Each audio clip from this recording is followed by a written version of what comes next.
या फिर उसमें बहुत सारा पार्टनर है तो हम लोग ऐसे लिख देते हैं एस कैपिटल, बीस कैपिटल, जिसका भी कैपिटल हम लोग उसका कैपिटल इतना से बढ़ा देते हैं। अब जब हम लोग 12th में पढ़ेंगे इंटरेस्ट ऑन कैपिटल तो इसका और एक्सप्लेनेशन दिया जाएगा। बेसिकली आपके समझने के लिए इतना काफ़ी है। तो आपके बुक में ये एंट्री क्यों होता है आपको ये समझ में आ गया, ये एंट्री क्यों होता है आपको समझ में आ गया। मेरा पढ़ाने का ये उद्देश्य नहीं रहता है कि एंट्री क्या बनता है। मेरा पढ़ाने का दो उद्देश्य होता है कि आप इस एंट्री को समझें कि ये क्यों बनता है, ये क्यों आता है, इसका लॉजिक क्यों है, क्या है, कोई चीज़ डेबिट क्यों होता है, कोई चीज़ क्रेडिट क्यों होता है।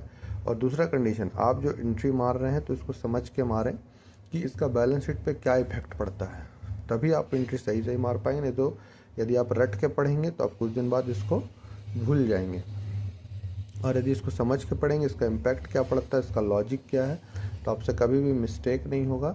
और बैलेंस शीट पे इसका इफेक्ट आपको समझ में आएगा कि हम जो ये एंट्री मारे तो बैलेंस शीट का इफेक्ट क्या बोलता है।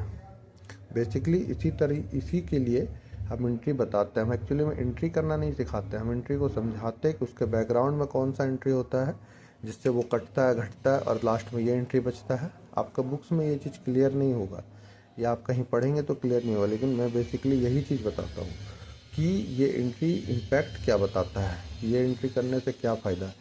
और हमेशा जब भी आप लोग एंट्री करें तो ये सोच के मारें कम, जैसे बेसिकली सभी को बताया जाता है, मैं और भी बच्चों को देखता हूँ उन लोगों को ये बताया जाता है कि अपना भी देखो और सामने वाला का भी देखो, कोई चीज़ डेबिट क्यों हो रहा है, और फिर उसी एंट्री के साथ जैसे ये एंट्री है इसके साथ ये क्रेडिट क्यों हो रहा है। तो यदि आप अपना और सामने वाला का सोचेंगे तो आप एंट्री गलत कर बैठेंगे।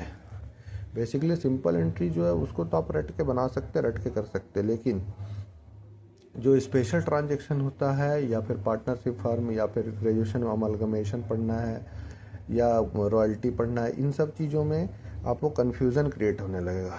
रट के पढ़ना सिर्फ 11th पास कराता है, बाकी असल ज़िंदगी में काम नहीं कर पाइएगा, या फिर काम कर पाइएगा तो सिर्फ काम ही करने आएगा, उसका इफेक्ट कुछ समझ में नहीं आएगा। तो जब भी एंट्री मारा जाता है तो सिर्फ अपने बारे में सोच के मारा जाता है। आप जैसे लिखा हुआ Ram's journal entry in the books of Ram's, तो आपको ये समझना है कि आप राम हैं, आप ऐसा सोच के एंट्री मारिए।